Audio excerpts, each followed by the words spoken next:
اعوذ باللہ من الشیطان الرجیم بسم اللہ الرحمن الرحیم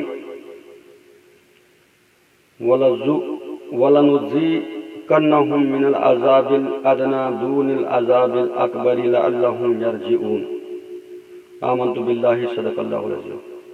سامعین کرام، آپ سے گزارش ہے کہ ویڈیو پوری طرح دیکھیں اور پھر فیصلہ کیجئے کہ ویڈیو کیسی ہے، اس کو آگے بڑھانا ہے کہ نہیں۔ میں ترجمہ آپ کے سامنے رکھوں گا۔ یہ میں نے سورہ السجدہ سے 21ویں آیت لی ہے۔ سورہ السجدہ 32ویں سورت ہے۔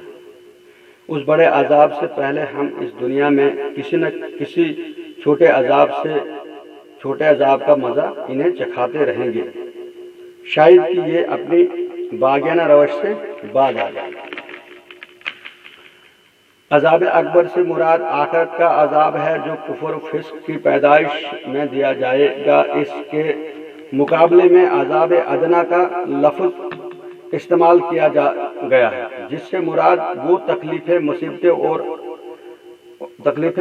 اور آفتیں ہیں جو اس دنیا میں انسان کو پہنچتی ہیں۔ مثلا افراد کی زندگی میں سخت بیماریاں، اپنے عزیز ترین لوگوں کی موت، المناک حادثے، نقصانات، ناکامیاں وغیرہ، اور اجتماعی زندگی میں طوفان، زلزلے، سیلاب، وبائیں، قحط، فسادات، لڑائیاں اور دوسری بہت سی باتیں جو ہزاروں لاکھوں کروڑوں انسانوں کو اپنی لپیٹ میں لے لیتی ہیں۔ ان آفات کے نازل کرنے کے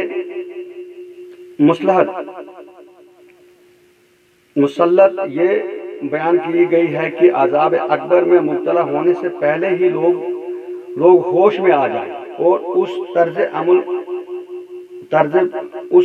فکر و عمل کو چھوڑ دیں جس کی پیدائش میں آخرکار انہیں وہ بڑا عذاب بھگتنا پڑے گا۔ دوسرے الفاظ میں اس کا مطلب یہ ہے کہ دنیا میں اللہ تعالیٰ نے انسان کو بالکل بخیریت ہی نہیں رکھا ہے کہ پورے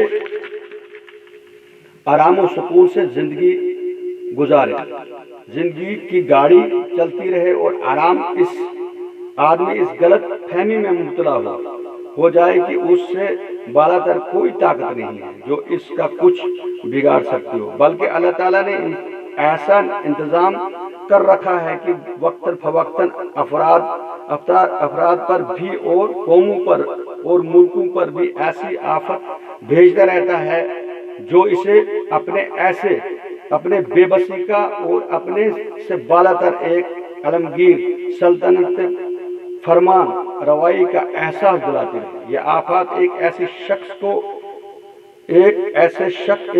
شخص کو، ایک گروہ کو اور ایک قوم کو یہ یاد دلاتی ہے کہ اوپر تمہاری قسمتوں کا کوئی اور کنٹرول کر رہا ہے۔ سب کچھ تمہارے ہاتھ میں نہیں دے دیا گیا ہے اور اصل طاقت اس کارفرما اقتدار کے ہاتھ میں ہے۔ اس کی طرف سے جب کوئی آفت تمہارے اوپر آئے تو نہ تمہاری کوئی تدبیر اسے دفع کر سکتی اور نہ کسی جن یا روح یا دیوتا یا نبی یا ولی سے مدد مانگ کر تم اس کو روک سکتے ہو۔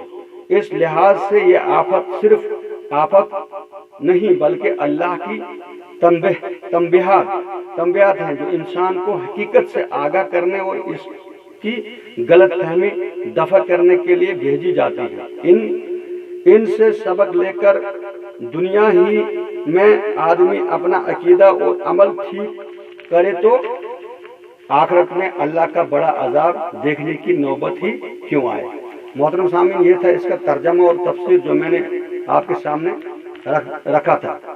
اب میں آپ کو تھوڑی سی اس وقت کی جو ہمارے سامنے یہ وقت آیا ہے اس وبا کے بارے میں بھی تھوڑا سا بتاؤں کہ پوری دنیا اس وبا کی پریشانی میں، اس لپیٹ میں کھنچی چلی جا رہی ہے۔ دن بدن یہ وبا بڑھتا جا رہا ہے، یہ وائرس دن بدن بڑھتا جا رہا ہے۔ اس کی یہ مثال ہے کہ آپ اس آیت کو پڑھیے، یہ سورہ سجدہ ہے، السجدہ سورت کی میں 21ویں آیت میں نے پڑھی ہے، کیونکہ بڑی بڑی طاقتیں اس وقت دنیا میں جو اپنا کنٹرول جماتی ہیں، بڑے بڑے ڈرون، بڑے بڑے میزائل، بڑے بڑے